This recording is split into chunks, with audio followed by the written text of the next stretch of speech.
होता है। वो कहते हैं गुरु बनाने की जरूरत क्या है, बट इसकी भी वाणी है, कबीर गुरु बिन माला फेरते, गुरु बिन देते दान, गुरु बिन दोनों निष्फल है, चाहे पूछो वेद पुराण। अगर आप गुरु के बिना भक्ति भी कर रहे हो, आप गुरु के बिना दान भी दे रहे हो, तो आपकी दोनों चीजें निष्फल है, उसका कोई फल नहीं मिलेगा आपको, चाहे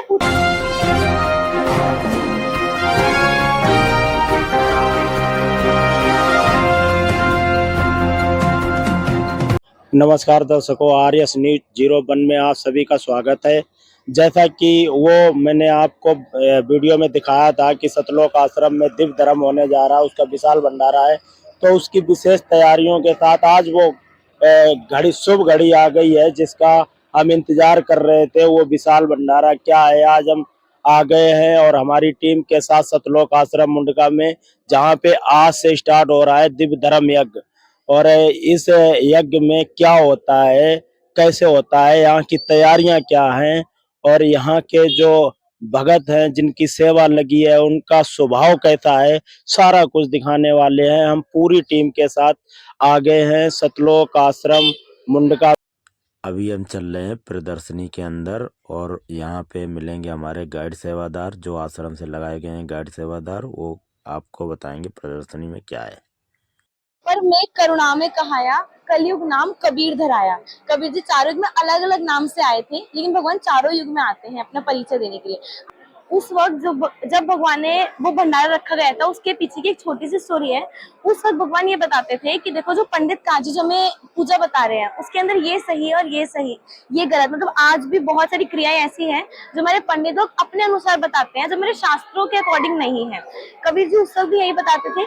उस वक्त भी जो नकली श्रद्धालु थे, मतलब जो पंडित काजी थे, वो भगवान से ईर्ष्या करने लग गए थे कि उन्होंने देखा जब भगवान की जो क्रियाएं हैं उनके करने से रोजी रोटी बंद हो रही थी। उन्होंने बोला कि या तो कबीर जी को मार दिया जाए यहाँ से, या फिर देश निकाला दे दिया जाए, तभी हमारी रोजी रोटी चल सकती है। ये शेख तकी थे, सिकंदर लोधी बादशाह के साथ रहते थे। उन्होंने एक षड्यंत्र रचा कि कबीर जी के नाम के झूठे चिट्ठे छपवा दिए गए और पूरे भारतवर्ष में उनको भिजवा दिया गया कि लोग आएंगे साधु संत, और जब देखेंगे यहाँ भंडारा है नहीं, कबीर जी की इंसल्ट होगी और उनको देश निकाला दे दिया जाएगा। ऐसे ही एक झूठी चिट्ठी दिल्ली के बादशाह सिकंदर लोधी के पास भी भिजवाई गई। सिकंदर लोधी कबीर जी से परिचित थे, वो उनके शिष्य थे, और बोला कि आपके गुरुदेव ने ऐसे बहुत बड़ा भंडारा रखा गया है जिसके अंदर पूरे भारतवर्ष के साधु संतों को आमंत्रण दिया गया है। वो दिन आई, तारीख आई जो कि तय की गई थी उस चिट्ठी के अंदर। ये कबीर जी के शिष्य थे रविदास जी, के सुबह ऐसी सैर पे निकले थे। इन्होंने देखा, काशी के अंदर रहते थे, कि अंधी भीड़ साधु संतों की चलती आ रही है और सबके हाथ में एक चिट्ठी है। उन्होंने पूछा, महाराज अब कहाँ जा रहे हैं? तो उन लोगों ने पूछा, काशी वालों तुम कहाँ रहते हो? हम लोग इतनी दूर से आ गए, कबीर भंडारा कर रहे हैं और आपको यहाँ के होते हुए नहीं पता। तब रविदास जी कहते आपके पास कोई चिट्ठी आई है? तो वो चिट्ठी दिखाते हैं और सबके हाथ में चिट्ठी थी कि कबीर जी भंडारा करेंगे और सबको एक दोहर, एक सोने के सिक्का और एक अच्छी क्वालिटी का कंबल अशरफी दिया जाएगा। वो चिट्ठी दिखाते हैं। रविदास जी ये सब देख के कबीर जी के पास चले गए, क्योंकि कबीर जी को तो मतलब उनको लग रहा था कबीर जी को कुछ पता ही नहीं है, क्योंकि उनके पीछे ये चिट्ठी दिखवाई गई थी। वो चिट्ठी कहाँ गई? ये खिलाफ लिखवाते थे, उन सबके पास थी वो चिट्ठियाँ। ये भी पास थी कि भंडारा करवा रहे हैं कबीर जी। हाँ जी, और सोने का सर्फी कंबल। हाँ, वो देंगे। उस चिट्ठी में लिखा था भोजन के बाद एक सोने की मोहर और एक दोहर दी जाएगी। इन भक्तों को इन जो चिट्ठी दिखा रहे थे, हाँ जी, ये चिट्ठी कबीर जी को देश निकाला किया जाए, ये गलत कर रहे हैं। अभी तो वो सिर्फ भंडारा करने आए थे। वो लिखा ना, सादा वो निमंत्रण है। ये निमंत्रण पत्र हाथ में लेके आ गए कि अरे कबीर तो भंडारा कर रहे हैं काशी वालों, तुम कहाँ सो रहे हो? तुम्हें पता ही नहीं है कि तुम्हारे शहर में इतना बड़ा भंडारा हो रहा है। तो रविदास जी हैरान हो जाते हैं, क्योंकि कबीर परमेश्वर जब धरती पे आए हुए थे ना, तो वो जुलाहे की लीला कर रहे थे। जुलाहे की लीला मतलब जो वीवर होते हैं, तो परमात्मा कपड़े बुन के अपना घर का और अपने दिन का गुजारा किया करते थे। असली में तो वो पूर्ण परमात्मा थे, पर वो उस वक्त जुलाहे की लीला कर रहे थे। तो रविदास जी ने सोचा कि हमारे पास तो इतना ब्योंती नहीं होता, हम तो एक दिन काम करते हैं, उसी दिन कमा के खाते हैं। इतना बड़ा भंडारा और 18 लाख लोग हमारे सर पे आ गए, अब हम कैसे इनको खाना खिलाएंगे? क्यों? और वो हुआ कैसे था? वो शेख तकी में झूठी चिट्ठियां भिजवा दी। तो लेकिन कबीर परमेश्वर जी स्वयं केशव बंजारे का रूप बनाकर धरती पर आते हैं और जो भगवान कहते हैं कि ना मोक्ष के बाद हमें मोक्ष चाहिए, मोक्ष ऐसे स्थान पे जाएंगे जहाँ पे जाने के बाद इंसान दोबारा नहीं आता है, मतलब जहाँ पे सारी सुख सुविधाएं हैं, जहाँ पर कोई रोग नहीं है, बीमारी नहीं है, मतलब बुजुर्ग नहीं होते हम, वहां से भगवान का बना बनाया भोजन 9 लाख बैलों के बिना सींग वाले बैल, भगवान खुद एक दूसरा रूप बना लिया बंजारे का, केशव बंजारा, और वहां से बना बनाया सारा वैष्णव खाने का जितने भी था सब कुछ धरती पर वहां से चलकर आया। आज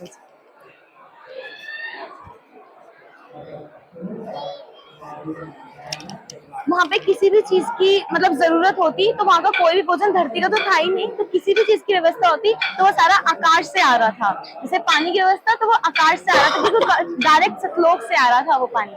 आज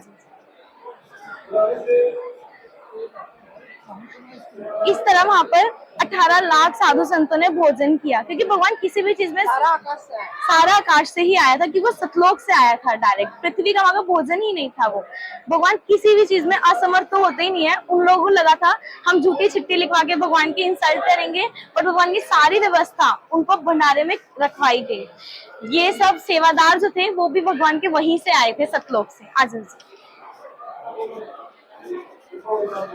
ये जो चिट्ठी के अंदर लिखा था कि जो जितनी बार भोजन करेगा उसको प्रत्येक भोजन के बाद एक दोहर, एक अशर्फी दी जाएगी।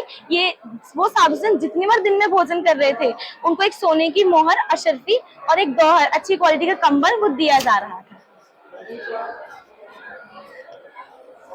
अब बादशाह के पास भी गया था, दिल्ली के बादशाह के पास भी इनविटेशन कार्ड गया था, तो वो भी आते हैं तो भंडारे के अंदर, बट वो देखते हैं कि कबीर जी तो है ही नहीं। वो लोगों से पूछते हैं तो लोगों ने बोला जी सिकंदर लोधी, सिकंदर लोधी।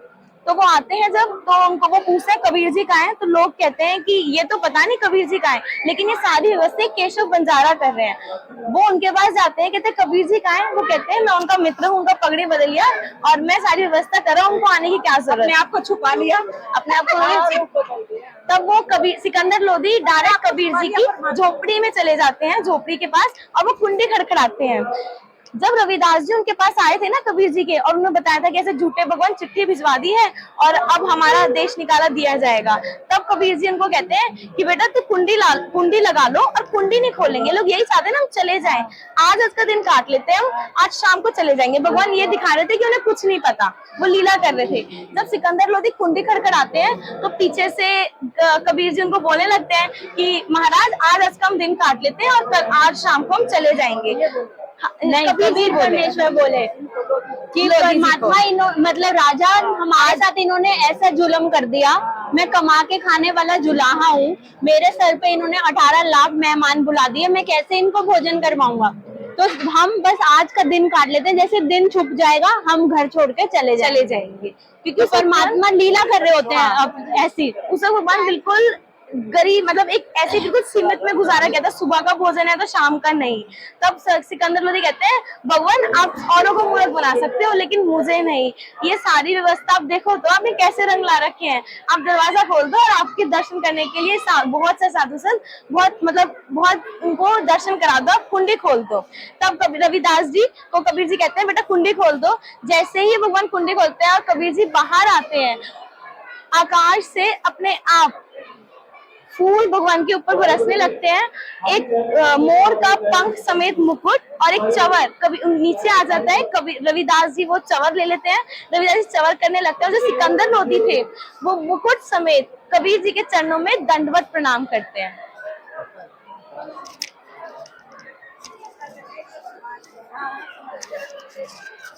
और कबीर जी जैसे ही बाहर आते हैं उनको दंडवत प्रणाम करके जो सिकंदर लोधी थे वो अपने हाथी के ऊपर जो अंबारी बनी होती है जिसमें राजा सफर करते हैं, तो कबीर साहिब जी को उसमें बैठा लेते हैं, उनके चारों कपाट खोल देते हैं ताकि सब लोग देख सके, और जो चवर था वो रविदास जी के हाथों से सिकंदर लोधी ले लेते हैं और उन पर चवर करने लगते हैं, और पूरे 18 लाख जो लोग साधु संत भोजन कर रहे थे उनके बीच में भगवान ऐसे उन सबको दर्शन देते हैं, हाथी पे बैठ के, अंबारी में बैठ के। उसके बाद जो केशव बंजारे थे एक्चुअली भगवान ही थे, वो दूसरा रूप बना रखा था, वो आते हैं और जैसे ही वो ज्ञान मतलब केशव बंजारे के पास आते हैं, अपने आप ऊपर से 2 सिंहासन लग जाते हैं, उसके ऊपर सफेद चादर, सफेद तकिए, और भगवान वहां विराजमान हो जाते हैं, और उसके साथ में केशव बंजारे बैठे होते हैं। केशव बंजारे कबीर भगवान से आध्यात्मिक प्रश्न पूछते हैं और कबीर जी उसका उत्तर देते हैं। ये ज्ञान चर्चा पूरे जितने वहां पे साधु संत आए हुए होते हैं वो ज्ञान चर्चा सुनते हैं और भगवान से नाम दीक्षिणा और उनका ज्ञान समझ के मतलब अपना आध्यात्मिक भक्ति रूप कबीर परमेश्वर जी को गुरु बनाते हैं। गुरु बनाते हैं। अब भगवान ने भंडारा वो रखा इसलिए था कि मेरे बच्चे मुझे पहचान सके, मेरा ज्ञान सुने। जब केशव बंजारे मतलब जब जाने का समय होता है तो लोग कहते हैं कि केशव बंजारे जी को कि महाराज आपको देर हो रही है। तब केशव बंजारे कहते हैं कि मुझे देर नहीं होती। इतने में जो यहाँ पे कबीर जी खड़े होते हैं और यहाँ पे केशव बंजारे दोनों एक हो जाते हैं और केवल कबीर जी जो उनका सफेद कुर्ते पजामे जो रूप था केवल वह रह जाते हैं। तब लोगों को पता चलता है ये तो एक ही थे।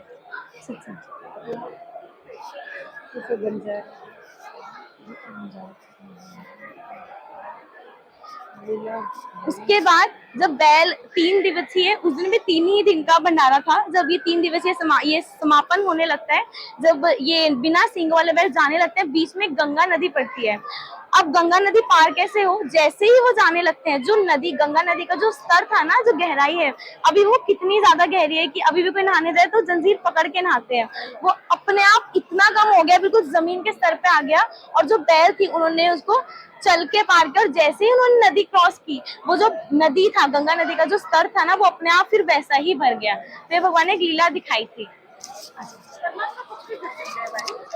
ये भंडारा चल रहा है यहाँ पे उस दिन हुआ था, आज। हाँ, ऐसे हमारे आश्रम में हर साल होता है। कि आज जो रूप में भगवान आए सभी रूप में, तो आज हमें भी गुरु जी को इतना मान रहे हैं कि उसी रूप में गुरु जी आ जी, तो स्वयं परमात्मा अपना गुरु का रूप बना के गुरु जी उसी रूप में आए। जी। और मैम ये तो एक भंडारा है जो अभी हो रहा है 14, 15, 16 नवंबर को, ये इसी उपलक्ष्य में हो रहा है। दिव्य धर्म यज्ञ दिवस हम इसको कहते हैं। इसी तरह के हमारे साल में कम से कम 6 या 7 भंडारे होते हैं अलग अलग उपलक्ष्य में, और ऐसे ही लाखों लोग निःशुल्क भंडारा प्राप्त करते हैं। सब सेवा यहाँ पे निःशुल्क है।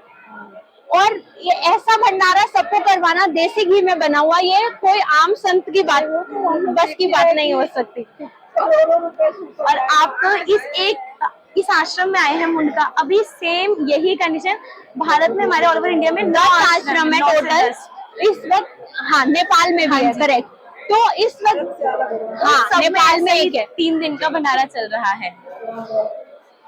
ये कुछ फेमस मतलब कुछ ऐसी पर्सनालिटीज है जिनको हमें पता है, जिन्होंने भगवान को देखा था और जिन्होंने भगवान पाए, जैसे मीराबाई हो गई, धर्मदास जी, गरीबदास जी।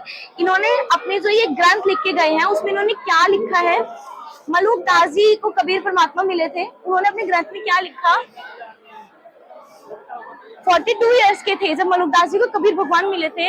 जपोरे मन सदगुरु नाम कबीर, जपोरे मन परमेश्वर नाम कबीर। जो लोग कहते हैं कि कबीर जी केवल एक कवि थे, वो भगवान कैसे हो सकते हैं? ये लोग लिख के गए हैं कि वो भगवान, वो कबीर जी थे।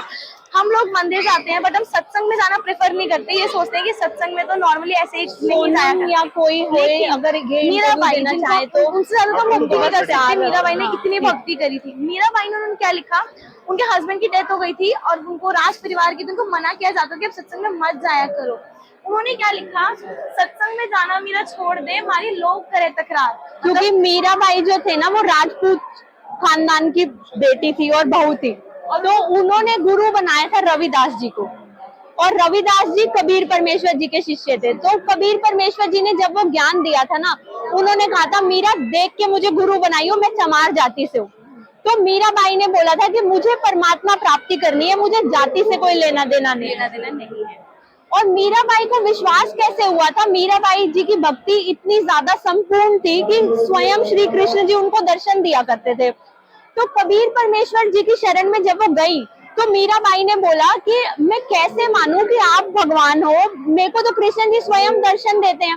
तो तब कबीर परमेश्वर जी ने कहा कि तुम ना, कृष्ण जी तुम्हें दर्शन देते हैं, तुम उनसे प्रार्थना करो कि वो आए। और ये जो देवी देवता होते हैं ना, कभी झूठ नहीं बोलते।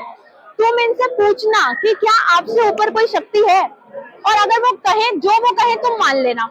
तो मीराबाई जी उसी दिन शाम को जब ध्यान लगाती हैं, कृष्ण जी उनके सामने आते हैं और कृष्ण जी से वो पूछती हैं कि मैंने आज तक आपको परमात्मा माना, आपने मुझे आज तक बताया क्यों नहीं, सच क्या है मुझे बताओ, क्या आपसे ऊपर कोई शक्ति है? तो कृष्ण जी उनको बोलते हैं हाँ है, मैं संपूर्ण शक्ति नहीं हूँ, मुझसे ऊपर कोई शक्ति है। तो मीराबाई जी को तब विश्वास होता है और वो कबीर परमेश्वर जी की ही भक्ति करते हैं। ऐसे ही गरीबदास जी को भी मिले थे, उन्होंने भी यही लिखा, अजब नगर में ले गया हमको सदगुरुआन, मतलब वो भगवान में जब वो 10 वर्ष के आयु 10 वर्ष के बालक थे कि वो भगवान आए थे, मुझे उस नगर में ले गए उस सतलोक में, झिलके भी बगाड़ गति हम सूते चादर तान। मीन्स अब मुझे मोक्ष की तो चिंता नहीं है, हम चादर तान के अब हम सोते भक्ति करते हैं। अनंत कोटि ब्रह्मांड का एक रति नहीं भार, सदगुरु पुरुष कबीर है, वो कुल के सृजनहार। अपनी वाणियों में लिखते हैं, जो कुल के जो सृजनहार है वो कबीर जी हैं। अब कबीर जी उनके ज्ञान को, उनके जो किए हुए काम को प्रचार करते हैं। ये रविदास जी हर कोई, हाँ, जितने भी महान संतों को कबीर परमेश्वर मिले हैं ना, उन्होंने अपनी वाणी में प्रमाण दिया है और वो लिख कर गए हैं कि वो भगवान का नाम कबीर है। उन्होंने अपनी वाणी में प्रमाण दिया है कि कबीर परमेश्वर जी ही भगवान है। दादूदास जी को भी, हाँ जी, गुरु नानक देव जी ने भी यही लिखा, हक्का कबीर करीम तू वैब परवरदिगार। वो जो परवरदिगार है जिसके अंदर कोई ऐब नहीं है, कोई नुक्स नहीं है, वो कबीर जी। और भगवान उसने अभी दीदी ने बताया आपको कि वो विवेक की एक वर्क करते थे, तो उन्होंने लिखा था, काम क्रोधन बसा चंडाल धानक रूप रहा करता। जो तुम्हें धानक दिख रहा है, लोग कहते थे ये जो तुम्हें धानक दिख रहा है ये करतार है, ये भगवान है, और ये धानक की लीला कर रहे हैं इस वक्त धरती पर। ये दादूदास जी को भी मिले, उन्होंने क्या बोला, जिन मोको ने नाम दिया, जिन्होंने मुझे नाम दिया, सोए सदगुरु हमार, दादू दूसरा कोई नहीं, कबीर सृजनहार। धर्मदास जी को मिले, उन्होंने बोला, आज मोहे दर्शन दियो जी कबीर, सतलोक से चलकर आए काटन यम की जंजीर। यम की जंजीर मीन्स काल का, जो हम जन्मते हैं मरते हैं, जन्मते हैं मरते हैं, तो ये हम जंजीर में फंसे हैं, इससे छुड़वाने के लिए कबीर परमात्मा खुद सतलोक से आते हैं। ये हमारे गुरु जी का, आप और भी कबीर पंथी हैं, जिस तरह हमारे भगवान कबीर पंथी हम कहते हैं, उसके अंदर जब अभी तो हम इनको मान रहे हैं। हाँ जी, धर्मपाल संत रामपाल जी महाराज। जब जी इस पृथ्वी का मतलब ये ब्रह्मांड का जब निर्माण हुआ था, तो कबीर काल, जो हमें ये सारे रोग देता है, हमें बीमारी, हमारी वृद्धावस्था और हम मरते हैं, ये मानसिक टेंशन जितना भी काल करता है, जब कबीर भगवान आए थे और उन्होंने बोला तो मेरे बच्चों को क्या हाल कर दिया, मैं खुद जाऊंगा और अपने बच्चों को अपने बारे में बताऊंगा, तब काल ने बोला था, आपके जाने से पहले मैं 12 पंथ चला दूंगा, नकली कबीर पंथी, मैं उन बच्चों को ऐसे ही भरमा दूंगा, आपका ज्ञान वो सुनेंगे नहीं। तब कबीर परमात्मा ने बोला था, मेरा 13वां पंथ आएगा, जिसके अंदर मैं खुद चलकर आऊंगा और अपने बच्चों को अपना ज्ञान बताऊंगा। तो जो मेरे गुरुजी है, उनका हमारा मतलब जो पंथ है उसका नाम है यथार्थ कबीर पंथ परिचय, और उसमें यही बोले, द्वादश पंथ काल फुरमाना। जो 12 पंथ होंगे वो काल के होंगे, भूले जीव न जाए ठिकाना, उसमें मैं जीवों को भुलाऊंगा, मतलब उनको भरमाऊंगा। आगम कई हमरा का वंश हमारा चूड़ामणि शाखा। फिर इसके अंदर यही कहते हैं, जो 13वां पंथ जो आएगा ना मेरा, उसमें मैं खुद चलकर आऊंगा। हमारे गुरुजी गुरु प्रणाली के अंदर 11वें गुरु हैं।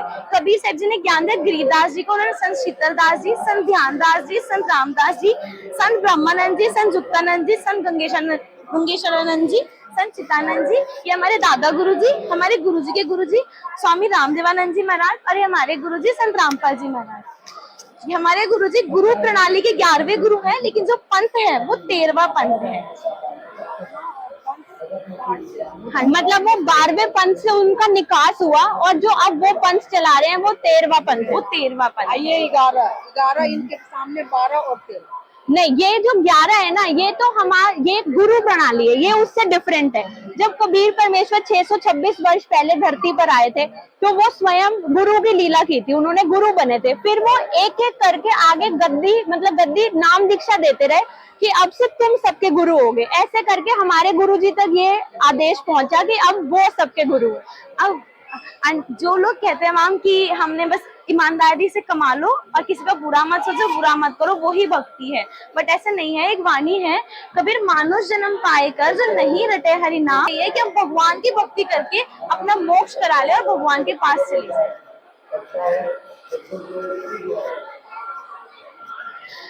अब लोग भक्ति भी करते हैं, मंदिर से भी जाते हैं, दान भी करते हैं, लेकिन उन्होंने गुरु नहीं बना रखा। वेद पुराण हमारे शास्त्रों में भी यही लिखा है। अब गुरु भी इतने सारे हैं, अभी भी आप टीवी चैनल्स खोलोगे तो बहुत सारे आपको गुरु दिखने लग जाएंगे, तो किसी को भी बना सकते हैं। बट ऐसा भी नहीं है, पूर्ण गुरु से ही अगर हम नाम लेंगे तभी हमारा मोक्ष संभव है। गरीब सदगुरु के लक्षण कहूँ, उसका क्या मतलब हमारे पास क्या हिंट है, तो उसकी वाणी है, मधुरे बैन विनोद चार वेद षट शास्त्र, जो कहे 18 बोध, जो 4 वेदों को 6 शास्त्रों को और 18 पुराणों को जो खोल के दिखा दे, उनको समझ लेना कि ये सदगुरु, ये पूर्ण गुरु है। वेद हो गया, वेद हो गए, ये श्रीमद् भगवत गीता, और ये क्या है पुराण, ये किसी में आता है, पुराण भी आता है। ये सभी धर्मों के आदरणीय सदग्रंथ है। जैसे हमारे लिए श्रीमद् भगवत गीता है, हाँ जी, मुस्लिम के वो लिए लोग उसको मानते हैं। देवी भागवत जैसे दुर्गा माता का जो पुराण है, गुरु ग्रंथ साहिब जी जिनको सिख धर्म मानते हैं, क्रिश्चियन जो मानते हैं, विष्णु पुराण, मार्कंडे पुराण, ये हमारे हिंदू धर्म के आदरणीय पुराण है। लेकिन हर एक में प्रमाण है कि परमात्मा कबीर है। उनका अर्थ निकाले तो मेन वहीं पे हम जाएंगे, गुरु जी के मतलब हाँ, मानने वाले हैं, लेकिन एक सब में लिखा है कि पूर्ण परमात्मा एक है और उसका नाम कबीर है, और उसकी प्राप्ति तत्वदर्शी संत से होती है। ये गीता अध्याय नंबर 15 श्लोक 1 से 4 में क्या बोला है कि जो गुरु उल्टा वृक्ष को, ये पीपल का वृक्ष है, कि जो उल्टे लटके हुए वृक्ष को, इसके हर एक पार्ट को, इसके हर एक मतलब टहनी को समझा देगा, वो तत्वदर्शी संत होगा। आज से किसी ने भी इस वृक्ष को समझा, हमारे गुरुजी ने इसको एक्सप्लेन किया है। जो पेड़ है उसकी जो सबसे मेन चीज उसकी जड़ होती है, रूट्स, वो है कबीर जी। शेरा वाली माता का पूछते हैं, उनका वो श्रृंगार करती हैं, कुंवारी लड़की श्रृंगार नहीं करती, उनके जो पति हैं वो है काल, जो कि इन हमारे सबको, ये जो हम मरते हैं, जन्मते हैं, मृत्यु होती है, रोग होता है, जो इन सबको संभालते हैं वो काल। इनके जो ब्रह्मा विष्णु महेश है, ये टहनी, और जो पत्ते हैं ये हम लोग हैं।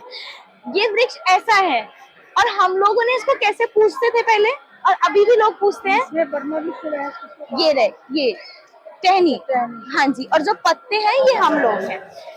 जो अभी तक लोग पूजा करते हैं, जिसकी वजह से हमें सुख नहीं होते, वो ये करते हैं। हम जो अपना भक्ति, अपना प्रेम भाव, अपनी आस्था, हम सोचो हम टहनी को दे रहे हैं, मतलब ब्रह्मा विष्णु महेश को डायरेक्ट पूज रहे हैं, जिस वजह से जो जड़ है वो सूख जाएगी, पेड़ हमारा हमें लाभ नहीं मिलता। फिर हम कहते हैं क्या तो भगवान है नहीं, और है तो हमारी सुनता नहीं है।